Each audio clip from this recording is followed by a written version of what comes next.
Hello guys. आज का जो टॉपिक है मध्य प्रदेश की भौगोलिक स्थिति। भौगोलिक स्थिति क्या है एक्चुअली? सबसे फर्स्ट में हम जो देखेंगे कि हमने जो एमपी को डिवाइड किया है वो हमने 3 भागों में डिवाइड कर लिया।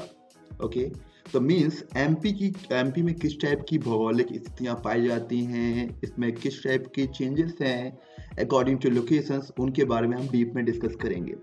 ये जो टॉपिक है ये हेल्पफुल होता है एमपीपीएससी के लिए, MPPSC assistant engineer, MPPSC SI, MP Vyapam और अदर एग्जामिनेशंस के लिए जो एमपी गवर्नमेंट के द्वारा कंडक्ट कराए जाते हैं।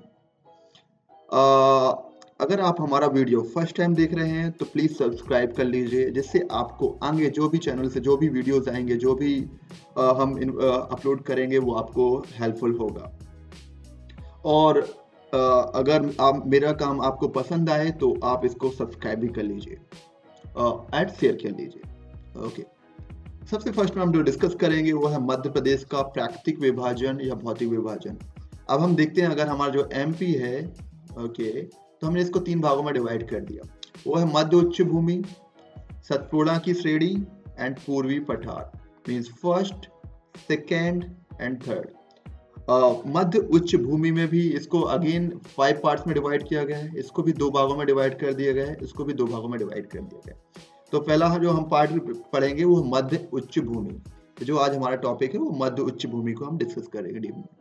मध्य उच्च भूमि को डिवाइड किया गया है मध्य भारत का पठार, बुंदेलखंड का पठार, रीवा पन्ना का पठार, मालवा का पठार एंड नर्मदा सोन घाटी या नर्मदा घाटी। ओके, अभी इसमें हम डिस्कस करेंगे दिस एरिया, मालवा का मध्य भारत का पठार, फिर उसके बाद डिस्कस करेंगे बुंदेलखंड का पठार, फिर उसके बाद डिस्कस करेंगे हम मालवा का पठार, फिर विंध्य कागरी प्रदेश। हम हर चीज को डीप में डिस्कस करेंगे क्योंकि ये MPPSC mains as well as MPPSC prelims के लिए बहुत ज्यादा हेल्पफुल होगा। डीप में डिस्कस कर लेंगे तो बहुत सारी चीजें हम कवर अप कर लेंगे। वो कौन कौन सी चीजें होंगी हम आगे डिस्कस करते हैं। हम देखेंगे कि हमने पोजीशंस, कौन सी पोजीशंस पे कौन सा पठार पाया जाता है, उसमें कितने डिस्ट्रिक्ट होते हैं, उन डिस्ट्रिक्ट में किस टाइप की इंपॉर्टेंस होती है, ये कवर अप हो जाएगा। हमारा इस एरिया में कितनी जनसंख्या पाई जाती है, कितना क्षेत्रफल पाया जाता है वो है, और ये कितना परसेंट है वो देखेंगे। हम ये देखेंगे कि जनसंख्या घनत्व किस एरिया में ज्यादा है, किस एरिया में कम है, किस जिले में ज्यादा, किस जिले में कम है, और किस टाइप से ये वेरी करता है, हम ये कवर अप कर लेंगे। इस एरिया में कौन सी नदियां आती है और इन नदियों से कौन सा इफेक्ट पड़ता है यहाँ की मिट्टी में एज वेल एज जलवायु में, हम ये देखेंगे। इस नदी के बाजू में या इस मिट्टी में किस टाइप की जनजाति निवास करती है, हम वो कवर अप करेंगे। हम ये उद्योग, इस एरिया में किस टाइप के उद्योग हैं, आप ये भी कवर अप हो जाएंगे। मतलब एमपीपीएससी का मोस्ट ऑफ द पार्ट हम एक वीडियो में हम कवर अप कर लेंगे, जिसको हम बाद में मध्य भारत के हम भौगोलिक विभाजन के हिसाब से भी समझ सकते हैं और साथ में 1 by 1 भी संभाग विभाजन के हिसाब से भी समझ सकते हैं। हमें याद करने में ज्यादा अच्छा होगा क्योंकि हमें हर चीज समझ में आएगी प्रॉपरली, जिसमें 1 by 1 हर चीज को प्रॉपरली एलैबोरेट करूंगा। ये कहां से कहां तक फैला हुआ है, इसकी पोजीशंस क्या है, इन सभी चीजों को हम 1 by 1 में बहुत ही डीपली वे में डिस्कस करूंगा। थोड़ी सा वीडियो लंबा होगा लेकिन आपको एक ही वीडियो में सभी चीजें मिल जाएंगी। सो प्लीज पूरा वीडियो देखिए। Thank you so much. अब हम आते हैं भौगोलिक स्थिति के बारे में कि भौगोलिक स्थिति क्या होती है।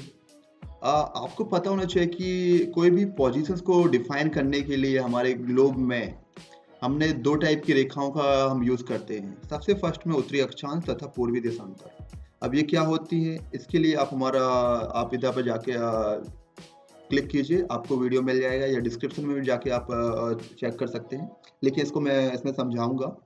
देखिए कि जो हमारा विषुवत वृत्त है, इसको हम, जो हमारा ग्लोब है, हम ग्लोब को कैसे डिवाइड करते हैं। मुझे एग्जैक्ट लोकेशन बताना है कोई भी चीज की, तो मैं एग्जैक्ट लोकेशन बताने के लिए, अगर मुझे इस एरिया की लोकेशन बताना है कि इस एरिया में क्या लोकेशन है, फॉर एग्जाम्पल ये मेरा मध्य भारत का पठार है, ओके। और मुझे इस एरिया की लोकेशंस बतानी है, तो मैं किस टाइप से बताऊंगा?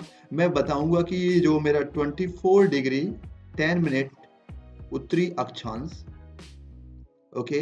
लेकिन इससे एग्जैक्ट लोकेशंस नहीं पता चलेगी, क्योंकि ये 24 डिग्री एग्जैक्ट लोकेशंस, क्योंकि ये पूरे ग्लोब में है, ओके। तो मुझे एग्जैक्ट लोकेशंस बनाने के लिए मुझे देशांतर की जरूरत पड़ेगी। अब देशांतर रेखाएं क्या होती हैं? जो इसको डिवाइड करेंगे, ठीक है। तो इसको डिफाइन करने के लिए देशांतर रेखाएं भी बनानी पड़ेगी। तो इस टाइप से ये देशांतर रेखाएं यूज होती है, ठीक है। तो मुझे इसकी लोकेशंस बतानी है कि मेरे मध्य भारत पठार की लोकेशंस एग्जैक्ट क्या है। तो मध्य भारत की पठार की जो एग्जैक्ट लोकेशंस हम डिस्कस करेंगे, कैसे इसको यूज करना है। तो उसके पहले मैं इसको क्लियर कर लेता हूँ।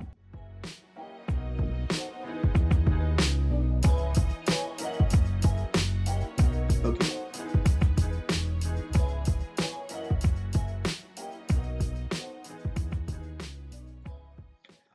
आप देख रहे हैं कि ये 20 डिग्री है। 20 डिग्री उत्तरी अक्षांश। विषुवत वृत्त के ऊपर वाला भाग को हम उत्तरी अक्षांश बोलते हैं, और विषुवत वृत्त के नीचे वाला भाग को हम दक्षिणी अक्षांश बोलते हैं, ठीक है। तो ये हमारे उत्तरी अक्षांश में कहाँ पर स्टेट है, से स्टार्ट होता है 24 डिग्री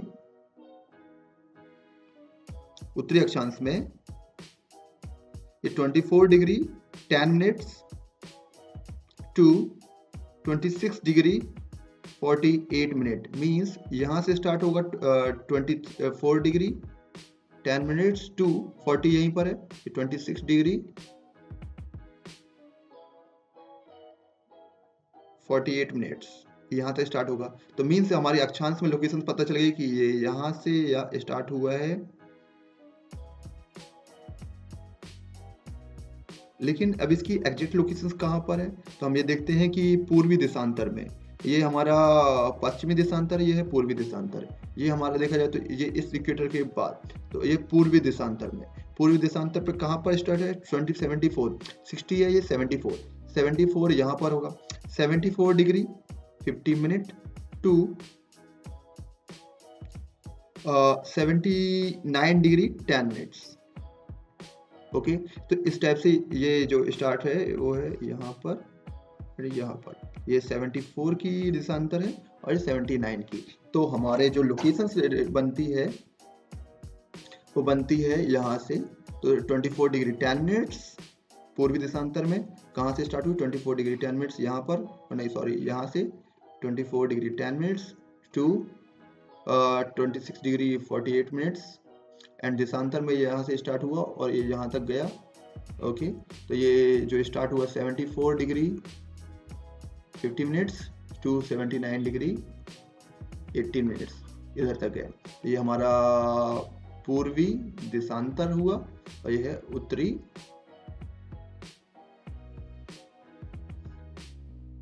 अक्षांश, ओके। तो इस टाइप से आप इसकी लोकेशंस को एग्जैक्ट वे में बता सकते हैं। इसके लिए इसका अगर आप पूरा फुल वीडियो देखना चाहते हैं तो आप इस वीडियो को इस लिंक पे क्लिक कीजिए। यहाँ पर आप डायरेक्टली उस वीडियो में जा सकते हैं, जो हमारा जियोग्राफी बेसिक सीरीज है, वहाँ पर आप जा सकते हैं। अब हम आते हैं डिस्ट्रिक्ट्स। इसके अंदर कितने कितने डिस्ट्रिक्ट हैं? तो सबसे फर्स्ट में हम डिस्कस करते हैं भिंड, मुरैना, ग्वालियर, शिवपुरी, दतिया नहीं है, ओके, गुना है, मंदसौर है, नीमच है। इसकी जो लोकेशंस आती है वो इस टाइप से अप्रॉक्सीमेटली आती है। तो इसमें कुछ शिवपुरी का पार्ट भी जो है बुंदेलखंड में जाता है, तो उसके बारे में हम बाद में डिस्कस करेंगे। लेकिन जो इसका एग्जैक्ट वे है वो इस टाइप से होके जाता है, मंदसौर से होते हुए। तो ये इतना एरिया है जो मध्य भारत के पठार में है। अब हम इसको और क्लियर करते हैं कि इसमें क्या क्या चीज़ें हैं एक्चुअली, तो हम डिस्कस करेंगे। इसके उत्तर में क्या है, दक्षिण में क्या है, कौन कौन सी लोकेशंस हैं, जो हम प्रॉपरली उन चीज़ों के बारे में डिस्कस करेंगे। हम देखते हैं कि ये पूरा भाग जो है,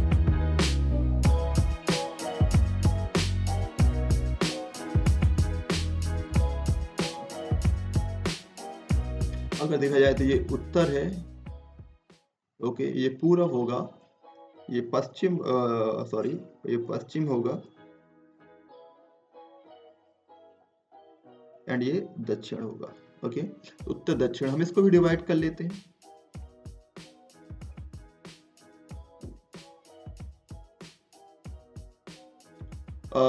हम देखते हैं कि हमारे उत्तर में है, तो उत्तर में उत्तर के मैदान होंगे, क्योंकि यहाँ पर यमुना नदी लगी हुई है, यहाँ से यमुना नदी जाती है, तो यहाँ उत्तर के मैदान होंगे, जो इसको बोला जाता है यमुना के मैदान। ओके, हमारे इस तरफ अगर देखा जाए, जो हमारा पश्चिम एरिया है, पश्चिम में जो हमारा देखा जाएगा, तो पश्चिम में है राजस्थान। यहाँ पर जो बूंदी की पहाड़ियां ही बोल सकते हैं। ओके, ये जो अरावल मध्य भारत का पठार है, ये अरावली श्रेणी तक फैला हुआ है।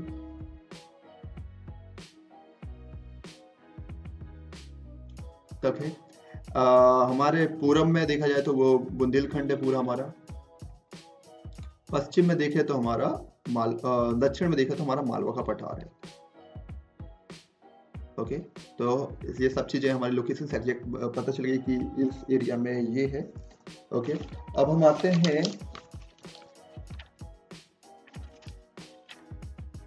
अब ढाल के बारे में डिस्कस करेंगे, किस तरफ कौन सा ढाल है। अगर देखें तो हमारा जो ये वाला ढाल है, मीन्स उत्तर दक्षिणी ढाल है, वो मोस्टली इसी तरफ है, मीन्स उत्तर दक्षिण की तरफ है जो इस तरफ का ढाल। इसी कारण इधर की जो नदियां हैं वो इस तरफ बहती हैं, इस टाइप से इस तरफ बहती हैं। तो ढाल जो है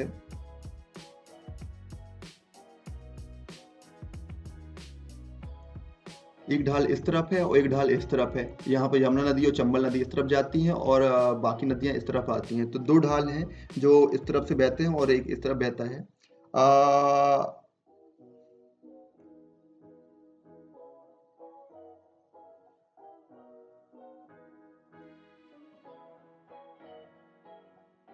अब हाँ, इन ढालों के कारण क्या होता है कि यहाँ का एरिया जो होता है बहुत ही ज़्यादा मृदा अपरदित है, मीन्स यहाँ मृदा आच्छादित है। यहाँ की जो नदी है चंबल नदी, वो चंबल नदी यहाँ की मिट्टी बहा के ले जाती है, जिसके कारण क्या होता है यहाँ पर चंबल घाटी का निर्माण हुआ है। ओके, नाउ हम आगे आते हैं। डिस्ट्रिक्ट हो गया, हमारा क्षेत्रफल कंप्लीट हो गया। जनसंख्या घनत्व के बारे में, तो जनसंख्या घनत्व जो है वो 110 लेके 272 तक है प्रति वर्ग व्यक्ति पर किलोमीटर स्क्वायर। यहाँ पर मोस्टली जो है वो जो जनसंख्या घनत्व कम होता है वो है मंदसौर में और हमारा मुरैना में। यहाँ पर और यहाँ पर जनसंख्या घनत्व कम होता है। यहाँ पर अप्रोक्सीमेटली जो चला जाता है वो 35 to 85 व्यक्ति पर किलोमीटर स्क्वायर, तो इतना कम हो जाता है यहाँ पर। लेकिन इससे एक्चुअली अब हम आते हैं खनिज के बारे में। तो यहाँ पर जो मोस्टली चट्टानें पाई जाती है वो विंध्य सेल की चट्टानें पाई जाती है। विंध्य सेल समूह की चट्टानें पाई जाती हैं।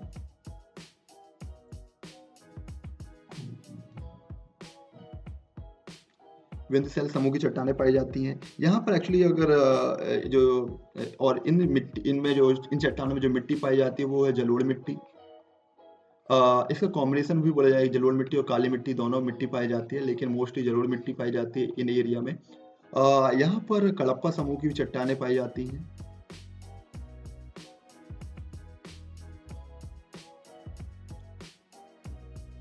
ओके, नदियों में बात किया जाए तो यहाँ पर चंबल जो है वो इम्पोर्टेंट नदी है, इसी में चंबल घाटी का निर्माण हुआ है। काली सिंध है, पार्वती है, कुंवारी है, कून है। जो मध्य भारत की नदियां हैं, मध्य भारत पठार की नदियां हैं। अगर चंबल का बेसिन एरिया देखा जाए तो आप देख सकते हैं कि ये पूरा बेसिन एरिया है जो मध्य भारत का अप्रॉक्सीमेटली अगर देखा जाए तो ये पूरा है। तो इसमें मोस्टली बेसिन एरिया इसमें भी कवर अप होता है। मालवा के पठार में तो है ही, साथ साथ में इधर पे भी है। तो चंबल का बेसिन एरिया ज़्यादा हो जाता है, इसके कारण चंबल इस एरिया की इम्पॉर्टेंट नदी है। यहाँ पर जो मिट्टी पाई जाती है वो है जलोढ़ मिट्टी। जलोढ़ मिट्टी क्या होती है, सबसे फर्स्ट में वो मिट्टी जो नदियों के द्वारा बहा के लेके आई जाती है। अब इसमें देखते हैं कि जो मेन नदी है वो है चंबल नदी। ओके, अभी चंबल नदी के द्वारा जो बहा के लेके आई गई एरिया में, ये वाले एरिया में जो मिट्टी पाई जाती है वो जलोढ़ मिट्टी होती है। फिर उसके नीचे अगर देखा जाए तो हमारा जलोढ़ मिट्टी को हमने डिवाइड किया है ओल्ड ऑलिव सॉइल, तो ये होती है। साथ साथ में जो हमारे light black soil and medium black soil है, जो ये मीडियम ब्लैक सॉइल है और ये लाइट ब्लैक सॉइल है। ये पूरा एरिया अगर देखा जाए इसमें तो दोनों का कॉम्बिनेशन से जलोढ़ मिट्टी का साथ साथ में ब्लैक मिट्टी का, तो इस एरिया में जलोढ़ मिट्टी पाई जाती है। ये थोड़ी सी भुरभुरी होती है। भुरभुरी होने के कारण इसमें जो एग्रीकल्चर है वो मोस्टली थोड़ी सा कम होगा, लेकिन जब भी अगर हम देखें तो ब्लैक सॉइल में भी अच्छी फसल होती है। तो ये कॉम्बिनेशन से है, तो इसमें जो मोस्टली जो इस मिट्टी में जो पाए जाने वाली फसल है वो है ज्वार है, अलसी है, तिल है एंड गेहूं है। और यहाँ पर जो पाए जाने वाले वन की बात करें अगर हम, तो इनमें पाए जाने वाले वन जो है हमारे वो हैं वो 22, इस मिट्टी में पाए जाने वाले वन जो अप्रॉक्सीमेटली 20 to 27% वन पाए जाते हैं। ये थोड़ी से कम क्वांटिटी में होते हैं क्योंकि ज़्यादा इस मिट्टी में ज़्यादा वन नहीं पाए जाते। तो 20 to 27% वन होने के कारण इनका आर्थिक महत्व थोड़ी सा कम हो जाता है, और जो वन पाए जाते हैं उनका आर्थिक महत्व तो कम है। आर्थिक महत्व से क्या मतलब निकलता है कि मीन्स जो हमारे वन से कितना, अगर हम उसको काट के बेचते हैं या कुछ उससे उनका कुछ यूज़ करते हैं एग्रीकल्चर, वो हम आयुर्वेदिक वाइज या कुछ भी, तो उससे कितना हमारा प्रॉफिट हो रहा है, तो इसमें ज़्यादा कुछ प्रॉफिट नहीं है। बेसिकली इसमें 20 to 27% आर्थिक वन पाए जाते हैं, जिनमें से मोस्ट ऑफ दी शीशम है, खैर है और बबूल है। खैर से कत्था बनाया जाता है, और इस कत्था बनाने की फैक्ट्री जो है वो शिवपुरी में स्थित है। अब हम जलवायु के बारे में डिस्कस करेंगे। जलवायु में डिस्कस करने के लिए सबसे फर्स्ट हम देखेंगे कि पृथ्वी में किस टाइप से टेम्परेचर बढ़ता है जब हम यूज़ करते हैं। हम देखते हैं कि जो हमारा पृथ्वी का जो उत्तरी ध्रुव और दक्षिणी ध्रुव है वो हमारी इक्वेटर से जो हमारा पृथ्वी का कक्षी समतल है उससे 66 डिग्री पर टिल्ड है, या 23 डिग्री पर कक्षी समतल लंब पर 23 डिग्री टिल्ड है हल्का सा, जिसके कारण क्या होता है, टेम्परेचर डिस्ट्रीब्यूशन होता है वो उत्तरी ध्रुव पे और दक्षिणी ध्रुव पे कम हो जाता है। और जो सबसे ज़्यादा टेम्परेचर पड़ता है वो किस एरिया में पड़ता है, अगर देखा जाए तो वो हमारे कर्क रेखा और मकर रेखा के बीच में पड़ता है, जिसको बोलते हैं हम उपोष्णकटिबंधीय एरिया। अब इसमें हमारी कर्क रेखा जो है, कर्क रेखा की लोकेशन है वो 23.5 डिग्री पर है, और जो हमारा मालवा का पठार है वो 24 डिग्री से स्टार्ट होता है, 24 डिग्री 10 मिनट से स्टार्ट होता है।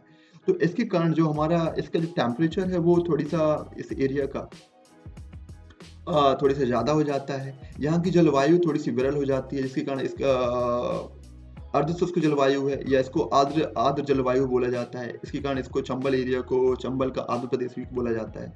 यहाँ पर जो वर्षा होती है बहुत ही कम होती है, इसके कारण इसको चंबल का आंध्र प्रदेश बोला जाता है। मोस्टली यहाँ पर अर्धशुष्क जलवायु है। अर्धशुष्क में थोड़ी सी अर्धशुष्क जलवायु हो, वनस्पति विरल वनस्पति का क्षेत्र है। 75 से कम वर्षा होती है। भिंड में 55 भी, इससे भी कम हो जाती है, इस एरिया में और कम हो जाती है भिंड में। हमने टेम्परेचर डिस्ट्रीब्यूशन देख लिया कि किस टाइप के टेम्परेचर डिस्ट्रीब्यूशन जो कर्क रेखा के पास वाले एरिया होते हैं उनमें कितना ज़्यादा, थोड़ी से ज़्यादा होता है। अब कुछ इंपॉर्टेंट पॉइंट डिस्कस करेंगे। तो हम देखते हैं कि 24 डिग्री पे 24.5 डिग्री पे इसकी लोकेशन है।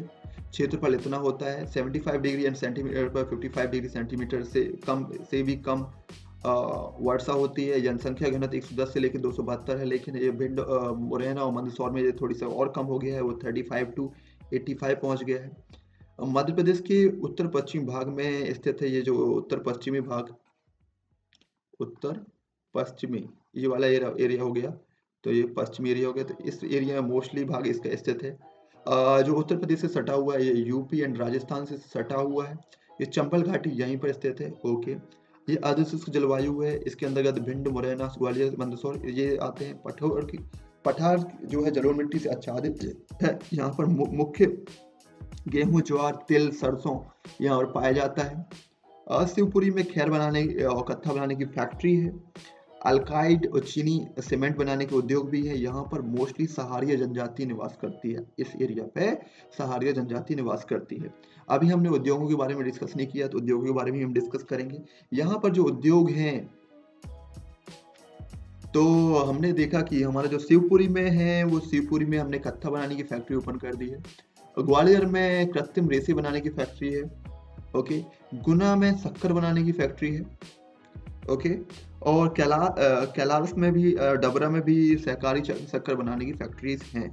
ओके, यहाँ पर जो घूमने के लिए अगर देखा जाए तो दर्शनीय स्थल में है जो है दुर्ग है या गुजरी महल है। ग्वालियर में ही है दुर्ग है, गुजरी महल है, हाथीपुर द्वार है,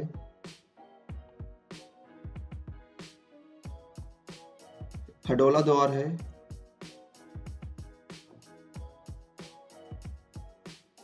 एंड मोती महल है। ये यहाँ की इम्पोर्टेंट दर्शनीय स्थल है। तो हमारा मोस्टली सब चीज़ें इसमें इस एरिया में जो है थी वो कवर अप हो चुकी हैं। Thank you so much for watching this video. एक काम किया कीजिए आप, जब भी आप इसको देखते हैं तो नीचे से हमने डिस्क्रिप्शन में हमने एक ड्रॉप बॉक्स लिंक दी है, उससे आप मैप डाउनलोड कर सकते हैं। मैप डाउनलोड करने के बाद A4 साइज में ही है, तो उसको आप जाके प्रिंट करा लीजिए। आफ्टर दैट प्रिंट कराने के बाद उसमें आप नोट्स बनाइए, जिससे आप हर चीज़ को point two point area wise या जिला वाइज या डिस्ट्रिक्ट वाइज उसको आप डिवाइड कीजिए और उसमें आप नोट्स बनाइए, जिससे आपको हर चीज़ प्रॉपर्ली विजुअलाइज होगी और आपको भूलने में